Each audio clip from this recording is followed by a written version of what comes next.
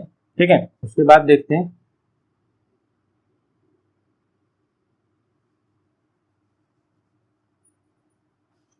सोनारी। सोनारी कहाँ है? खेतड़ी, खेतड़ी, झूला, झुंझुनू।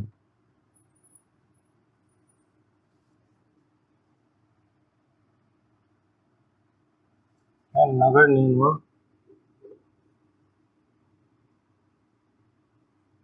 और या मालव नगर।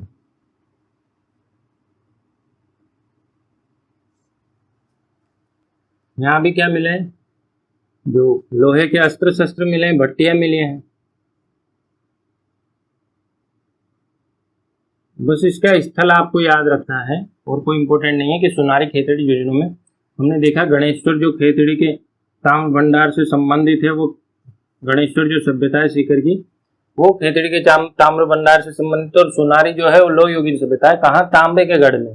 तांबे के गढ़ में है। सोनारी है, सोने जैसी है, लेकिन है क्या? लोहा है, सोने जैसा लोहा। तो नगर नीलवा मालव नगर या मालव जनपद का ये मालव जो मालव नगर कहाँ पे? ये कहाँ है? टोंक में। ठीक है, इसकी खोज किसने की? कृष्णपुरी ने। कृष्णपुरी इससे संबंधित है। और साथ ही यहाँ पर एक खास बात जो है वो है, जो खास बात वो क्या है? 2000 वर्ष पुरानी, 2000 वर्ष पुरानी महिषासुर मर्दिनी, महिषासुर मर्दिनी की प्रतिमा यहाँ से मिली है। तो आप देख सकते हैं नगर नीलवा या टोंक में जो प्रतिमा हमने इससे पहले रेड जो पढ़ा था, रेड वो भी कहाँ थी? टोंक में ही थी। तो 2 निवाई के पास थी। तो टोंक में 2 लो युगीन सभ्यताएं हो गई, रेड और नगर नीलवा या मालव नगर। यहाँ का विशेषता है कि महिषासुर मर्दिनी की है और रेड जो है वो टाटा नगर है। इसकी खोज पुरी ने की थी, केएम पुरी। ठीक है, और इसकी भी किसने की? पुरी ने। पुरी उससे भी जुड़े हुए हैं, कृष्णपुरी, केएम पुरी, और इससे भी जुड़े हुए हैं। ठीक है, तो रेड से भी जुड़े हुए हैं। तो उसके बाद हम देखते हैं जो लोहे की सभ्यता में 2 और सभ्यता है, गंगानगर में 2 है, तरखान वाला, तरखान वाला कहाँ है? गंगानगर, श्री गंगानगर।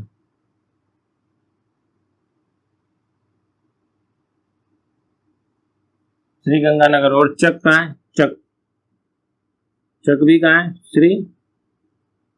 देखिए पंजाबी जैसे नाम है, ऑटोमेटिक आप पहचान जाएंगे, तरखान वाला और चक। पंजाब के पास क्या है? श्री गंगानगर है। तो चक और तरखान वाला कहाँ है? श्री गंगानगर में। एक सभ्यता और है जो उदयपुर में है, वो कौन सी है? ईसवाल। वैसे ईसवाल, देखिए उदयपुर में अभी भी ताम्र भंडार है, जयपुर में भी ताम्र भंडार है, तो उसके आसपास भी हमें टोंक में मिला, जयपुर में जो था कि स्थल मिला जोधपुरा। और इसके अतिरिक्त ये जो ईसवाल है, ईसवाल जो है उदयपुर में है। कहाँ है?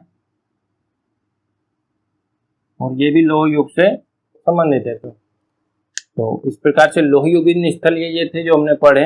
देखिए अगर सभी स्थलों को हम मैप के माध्यम से एक बार देखें तो आप देख सकते हैं। ठीक है, तो देखिए जो अरावली वाला क्षेत्र है, लगभग ये वाला क्षेत्र इस प्रकार से हम बांट देते हैं। ठीक है, ये जो जैसलमेर, ये यहाँ से जो पाकिस्तान निकल रहा है, ये सबसे ऊपर क्या है? श्री गंगानगर।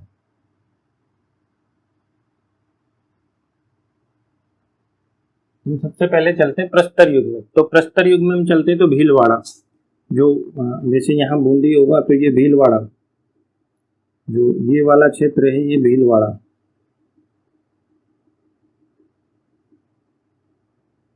यहाँ कौन सी सभ्यता थी? बागोर। भीलवाड़ा में कौन सी थी? बागोर, जो किससे संबंधित थी? प्रस्तर युग से। और बागोर देखिए मध्य पाषाण कालीन स्थल है। और हमने बूंदी में ही यहाँ पर देखिए ये जो एरिया है कोटा के पास, ये क्या बूंदी का एरिया है।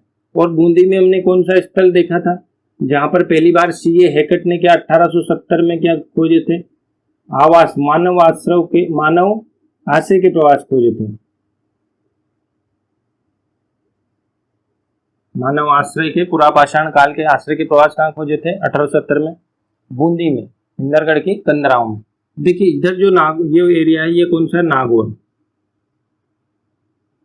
और नागौर में अमरापुर, जायल और डीडवाना जो 3 स्थल यहाँ पर खोजे गए थे। ठीक है, तो देखिए प्रस्तर युग जो खोजे गए स्थल, ये 3 स्थल हमने देखे। उसके बाद हम देखते हैं कि जो ताम्रयुगीन थी, जैसे कि आहड़ थी, वो इस एरिया में थी, सभ्यताएं जो इस एरिया में। ठीक है, उदयपुर, राजसमंद। ठीक है, तो उदयपुर में 2 सभ्यताएं थी, कौन थी, आहड़ और बालाथल। तो आप देखिए आहड़ और बालाथल, ये कैसी थी, ताम्रयुगीन सभ्यताएं हम देख रहे हैं। कौन सी थी, ताम्रयुगीन सभ्यताएं। और राजसमंद में, यही राजसमंद में देखिए, ये उदयपुर है मान लीजिए, यही राजसमंद में,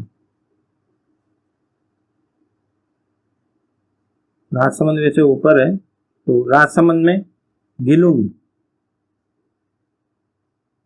ये हम मेवाड़ वाले क्षेत्र में देख रहे हैं। कौन सी थी, गिलुन, आहड़, बालाथल, गिलुन, राजसमंद में। और एक सभ्यता जो हम देखते हैं गणेश्वर। ठीक है, तो गणेश्वर कहाँ थी, इस सीकर में। तो गणेश्वर कहाँ है, इधर सीकर में। कौन सी, गणेश्वर, कांतली नदी के किनारे। ठीक है, 4 सभ्यताएं हो गई। और उसके बाद कालीबंगा हम देखते हैं, कालीबंगा कहाँ है, हनुमानगढ़ में।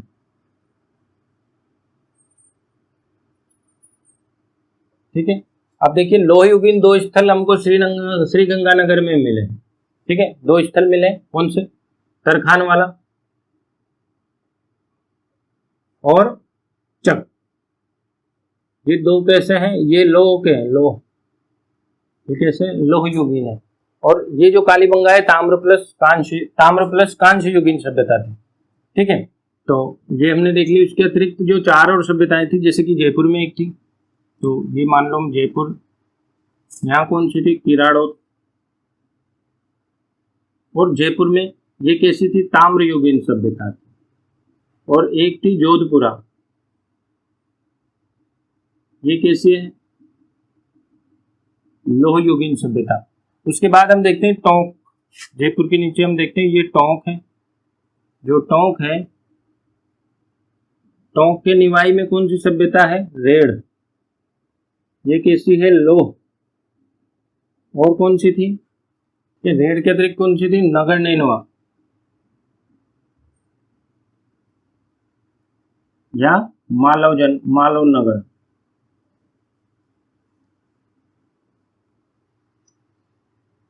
ठीक है, ये लोहयुगीन सभ्यता थी। ताम्रयुगीन जो हमने देखा नागौर में थी, कौन सी थी, एक तो पाषाण उपकरण मिले, कहां से, अमरापुर, जायल और डीडवाना, यहां से क्या मिले, पाषाण उपकरण मिले। और क्या है यहाँ पर, ताम्रयुगीन जो सभ्यता है वो कौन सी यहाँ पर मिली थी, जो हम देखते तांबे के जो हारपून मिले और तलवारें मिली, वो कौन सी थी, कुराड़ा,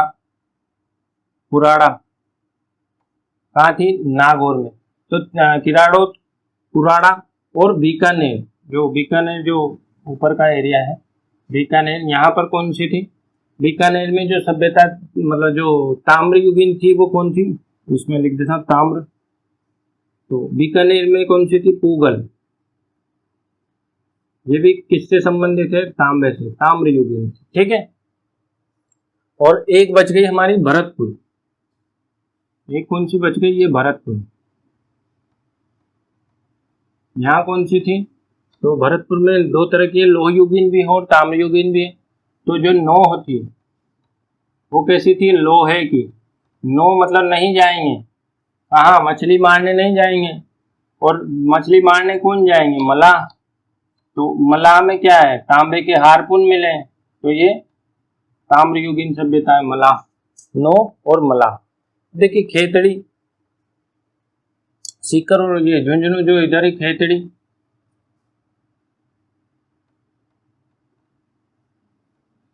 सीकर में तो गणेश्वर हमने पढ़ा, खेतड़ी में जो सुनारी सोने जैसी, लेकिन सुनारी जो है सोने जैसी नहीं है, यह है लोहे जैसी। क्या है? लोहे जैसी है, सोने जैसी नहीं है खेतड़ी में। हालांकि वहाँ तांबा मिलता है, लेकिन वो जो सभ्यता में सुनारी मिली है वो लोहयुगीन सभ्यता है, ये ध्यान रखना है। ठीक है। अब एक बचिए जो ये यहाँ पे ईसवाल,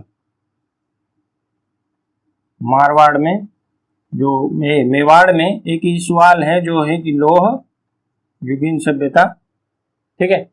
तो ये सभ्यता हमने इस प्रकार से पढ़ी। इसके बाद हम देखेंगे अगले वीडियो में, शॉर्ट वीडियो में, जनपद काल, मौर्य काल और जो तृतीयार वंश तक जो राजस्थान में किस प्रकार से क्या हुआ, जो भी घटनाक्रम हुए या जो भी किस प्रकार से जातियों का, जैसे कि जो मालव जनपद था या मालव थे, सीवी जाति थी, योद्धेय जाति थी, वो कहाँ से राजस्थान में ही किस ओर गई, उसका एक मैप डायग्राम से हम शॉर्ट में एक वीडियो देख लेंगे। तो आप जल्दी वो वीडियो आपके पास आ जाएगा या इसी के साथ में आ जाएगा, तो आप उसे लगे देख लीजिए। और टेलीग्राम चैनल पे हमारे जाकर इसका पीडीएफ, पूरा जो पीडीएफ है वो आप ले सकते हैं और वहां से पूरा देख सकते हैं कि हाँ किसका जो स्थल था, वहां से क्या क्या मुख्य बातें हैं जो सबसे अलग उन स्थल को करती हैं, वही बातें उसे इम्पोर्टेंट बनाती है अपने आप में। ठीक है। तो थैंक यू। ठीक है। तो वीडियो को अधिक से अधिक सब्सक्राइब करें और शेयर करें, तो अपने दोस्तों को शेयर करें जिससे हमें मोटिवेशन मिले। ठीक है। Thank you.